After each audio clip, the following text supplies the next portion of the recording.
viva. Viva. Slogan. Parti au pouvoir, viva. Viva. Politique et bandarate, salinine.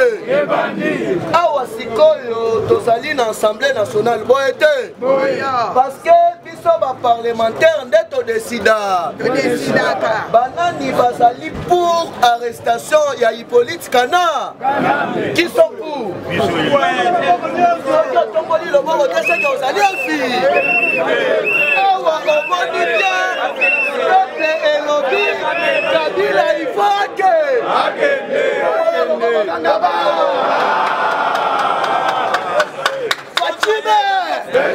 Awa nazoye bisabino ke non FCC bileki bango biko. Fachi na Brazzaville. Bomoni Fridolin Ambongo alandi Fachi na Brazzaville. Akendaki kosala ni. Tongo batata lo bande. Kuna mutu atindaki ye ezali madi. Alors que Fachi alobaki ke non ngai nazokende na consultation. Boya na moi devant ba caméra ya Monde Mobile. Tosolo la matali République démocratique du Congo. Mais ndengani ni bino bokomi kobeta bashiti yasi. Alors que du haut ya tribune ya Brazzaville na 80 tonnes na bango ya manifeste. L'air mou Kwantombolo a su parole. Alobi nazo senga solidarité africaine. Pona kosala échec na ba force nyonso ya ba terroriste na est ya République démocratique du Congo. Awa nazo yebisa yo ke non FCC balela te basali nini. Je vous dis, Moukolo Yalobi, leur Fachaza na Brazzaville va dépêcher un pasteur congolais. Akenda Koutana na Fachi, OFCC, Zosenga, pardon. Il est fait, c'est viva. Fachi Alobi n'a pas ta distraction, Nazali n'a compte à rendre, la peuple Congo.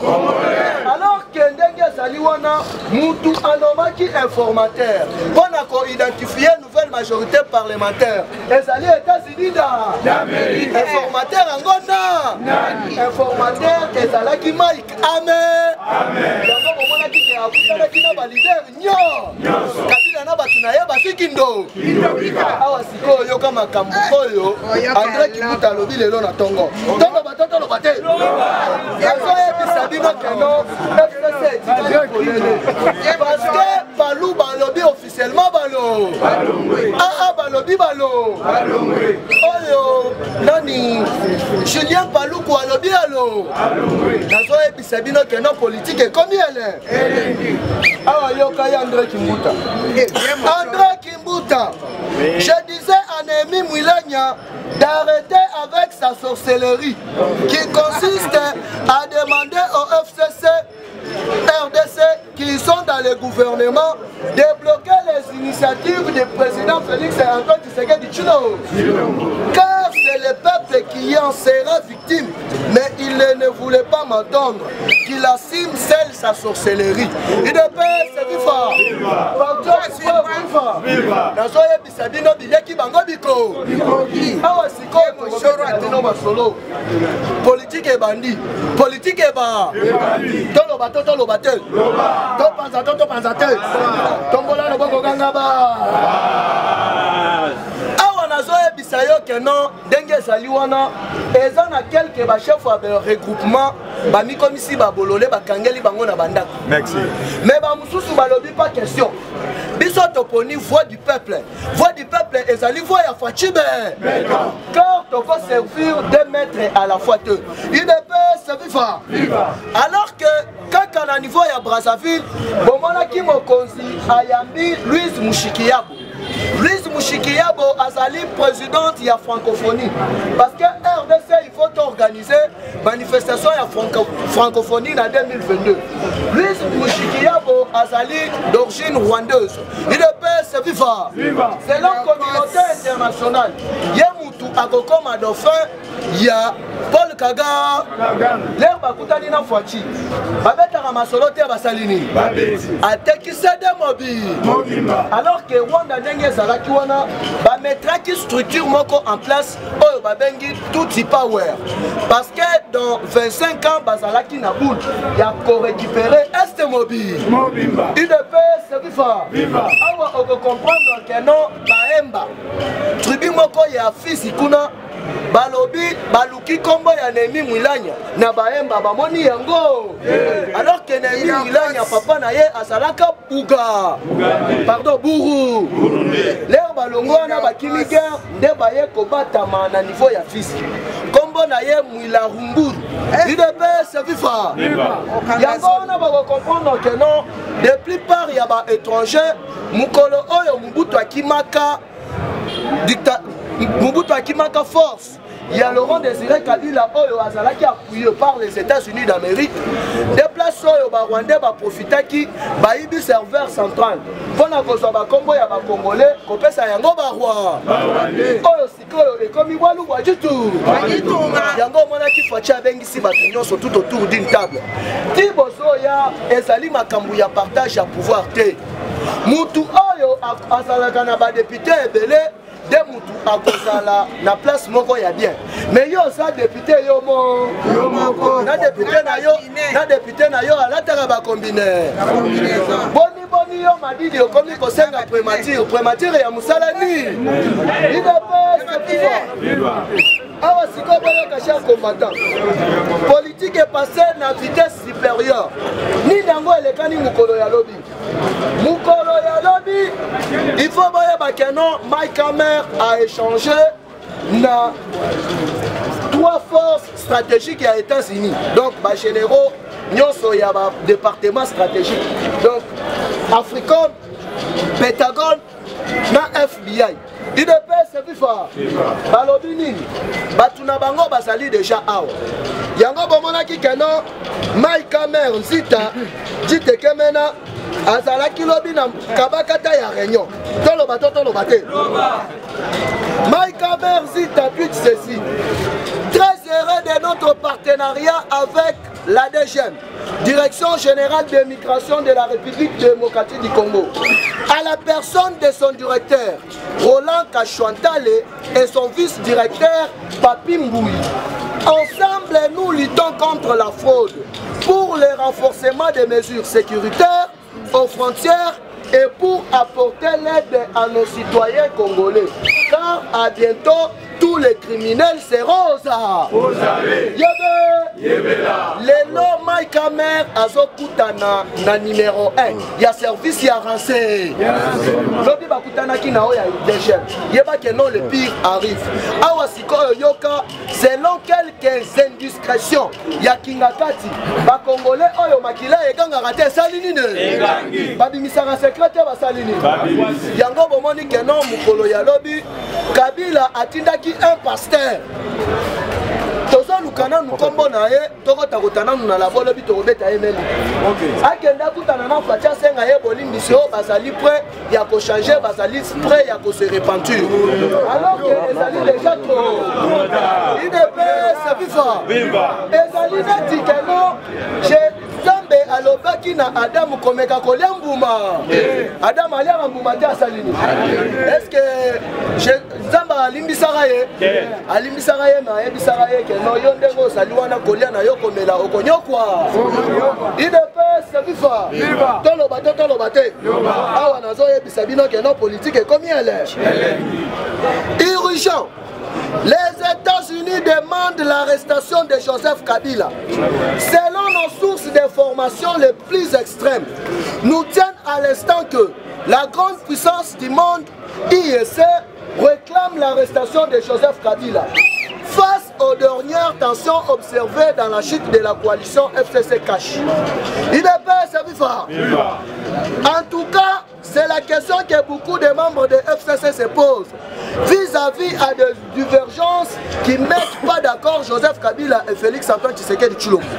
Malgré la dernière mise du président Tshisekedi, je veux que Joseph Kabila vive paisiblement. Mais les choses peuvent mal tourner, nous affirme le journal Libre Afrique. En effet, c'est à cause de cela que la réunion Joseph Kabila de Kingakati avec les parlementaires du FCC est rapportée pour une date ultérieure, selon un cadre qui s'est confié à notre magazine. UDPS viva. Le FCC n'est plus prêt pour un bras de fer avec le président Félix Antoine Tshisekedi Tshilombo. Et regrette par ailleurs la manière avec laquelle les cordons du FCC Nerimi Milania a géré la situation. Car maintenant, il a suscité la colère de la communauté internationale et des États-Unis. L'air au bandaki koboma Floribert Chebeya, au bandaki koyokamawa. L'air au boma ba Congolais, plus de millions de Congolais na Est, au bandaki koyokamawa. Awa nazo ebisabino keno, kokende o facha kendaki na Belgique. Yeba keno a signé déjà arrestation ya Hippolyte Kana. Nazo ebisayo l'air consultation et les consultations et la nini balamoko gouvernement na maye parce que ilunga bandenga saliwana jamais batikala konomeye jamais batikala kopesa ye ordonnance présidentielle lui nommant premier ministre alors que ça là qui maman na piège oyo fachi a piège qui bango ande discours ya 6 minutes et pessimon de mobimba de voir ado bazoye bate bako bandela wapi bako sukela wa alors que bino boloba oteno atangate mais muto atangate alobi ka 6 minutes ya pas o alobaka libanda aye alobi awa na espace ya 48 heures 25 heures bazoyo kanata mukolo moko na kati ya réunion Kabila le larata salini on a so regretté Katumbe moi mais yo muto ba Katumbe moi okomi kolela ni eza pona koyebisa bino ke no Kabila ko tuna ngu état de droit en marche le londenge sali wana olenga koyi ole na cour de cassation yo bandaki ko yebisa biso 3 millions et keyiwa IDPS viva lera ko pata na selemba we nazo yebisa bino politique et combien le alors pour ne pas monopoliser la parole pour na le longa na suki. Merci beaucoup, nous allons continuer vraiment. Bien merci. Bien merci. IDPS viva!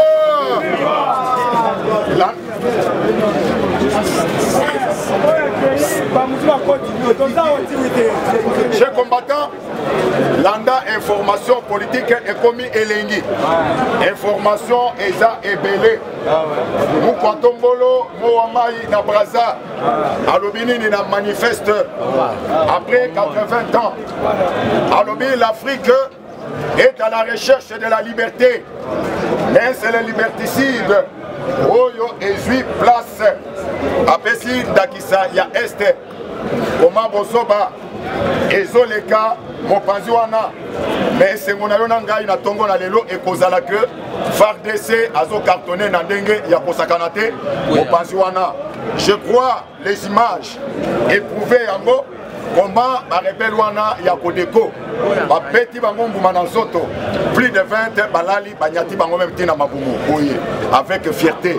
IDPS viva! Fati Beton Mukwatombolo Moamai, dans son discours, il a mis le peuple au centre de toutes choses.